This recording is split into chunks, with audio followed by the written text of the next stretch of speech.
തിരുവചന സന്ദേശങ്ങൾ ശ്രവിക്കുന്നതിനായി ഭാഗ്യവചനധാര ഇന്ന് തന്നെ സബ്സ്ക്രൈബ് ചെയ്യുക.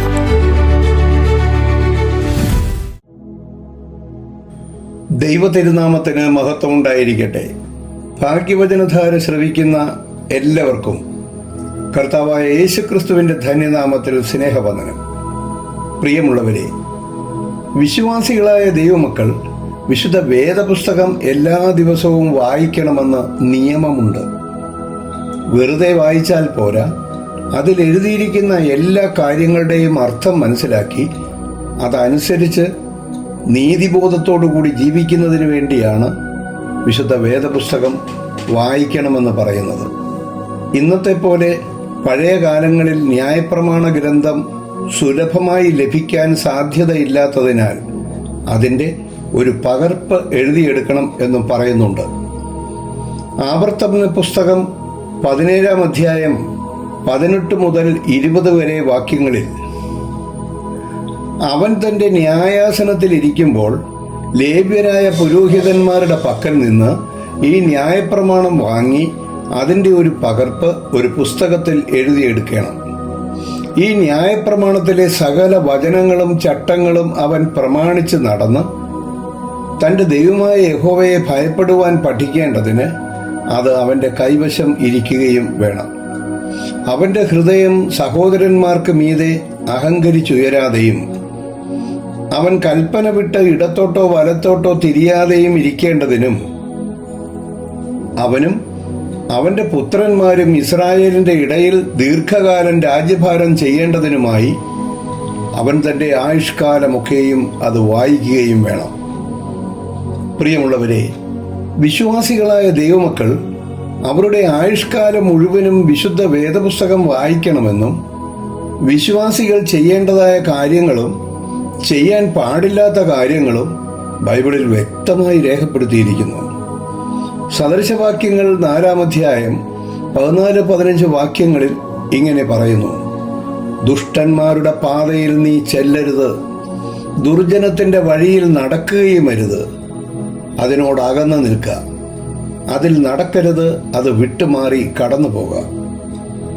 സങ്കീർത്തനങ്ങൾ 1-ാം അധ്യായം 1-2 വാക്യങ്ങൾ നമുക്കെല്ലാവർക്കും ബൈഹാർട്ടാണ്.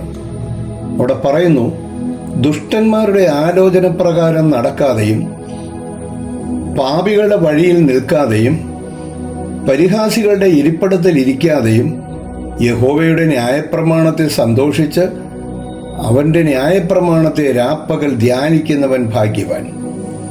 ഇത് ന്യായപ്രമാണം അനുസരിച്ച് ജീവിക്കുന്ന ദൈവമക്കൾ പാലിക്കേണ്ട കാര്യങ്ങളും അവർ ചെയ്യാൻ പാടില്ലാത്ത കാര്യങ്ങളുമാണ്. എന്നാൽ പൗലോസ് അപ്പോസ്തലൻ എഫേസ്യർക്ക് എഴുതിയ ലേഖനം 4-ാം അധ്യായത്തിൻ്റെ 17-ാമത്തെ വാക്യത്തിൽ പറയുന്നു, ആകയാൽ ഞാൻ കർത്താവിൽ സാക്ഷീകരിച്ച് പറയുന്നത് എന്തെന്നാൽ, ജാതികൾ തങ്ങളുടെ വ്യർത്ഥ ബുദ്ധി അനുസരിച്ച് നടക്കുന്നത് പോലെ നിങ്ങൾ ഇനി നടക്കരുത് എന്ന് പറയാൻ കാരണം എന്താണെന്ന് അറിയണ്ടേ?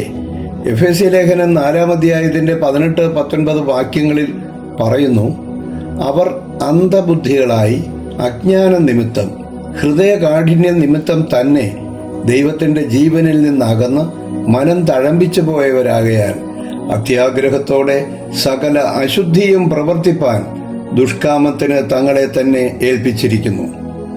അതുകൊണ്ട് ക്രിസ്തീയ വിശ്വാസികളോട് പൗലോസ്ലീഹ എഫേസ്യ ലേഖനം 2-ാം അധ്യായത്തിൻ്റെ 1-ാമത്തെ വാക്യത്തിൽ പറയുന്നു, അതിക്രമങ്ങളാലും പാപങ്ങളാലും മരിച്ചവരായിരുന്ന നിങ്ങളെയും ക്രിസ്തു ഉയർപ്പിച്ചു. യേശുക്രിസ്തു എങ്ങനെയാണ് നമ്മളെ ഉയർപ്പിച്ചതെന്ന് നമുക്കറിയാം. വിശുദ്ധ മാമോദീസ എന്ന കൂദാശയിലൂടെ അതിക്രമങ്ങളാലും പാപങ്ങളാലും മരിച്ചവരായിരുന്ന നമ്മളെ കർത്താവായ യേശുക്രിസ്തുവിൻ്റെ ഉയർത്തെഴുന്നേൽപ്പ് മൂലം പാപത്തെയും മരണത്തെയും സാത്താനെയും വെറുത്തുപേക്ഷിച്ച് പിതാവിൻ്റെയും പുത്രൻ്റെയും പരിശുദ്ധാത്മാവിൻ്റെയും നാമത്തിൽ മുദ്രയിട്ട് നമ്മളെ ഉയർപ്പിച്ച് ദൈവരാജ്യത്തിൻ്റെ അവകാശികളാക്കി തീർത്തിരിക്കുകയാണ്. അതുകൊണ്ട് ജാതികൾ തങ്ങളുടെ വ്യർത്ഥബുദ്ധി അനുസരിച്ച് നടന്നതുപോലെ ഇനി നടക്കരുത് എന്നാണ് പറയുന്നത്. അതുകൊണ്ട് സ്വർഗീയ ജീവിതത്തിന് വിളിക്കപ്പെട്ടവരായ നമ്മൾ ചെയ്യാൻ പാടില്ലാത്ത കാര്യങ്ങൾ ഒന്നും ചെയ്യരുതെന്നും ചെയ്യേണ്ട കാര്യങ്ങൾ മാത്രം ചെയ്യണമെന്നും ദൈവമക്കൾ പാലിക്കേണ്ടതുമായ കാര്യങ്ങളാണ് വിശുദ്ധ വേദപുസ്തകത്തിലൂടെ ആഹ്വാനം ചെയ്യുന്നത്.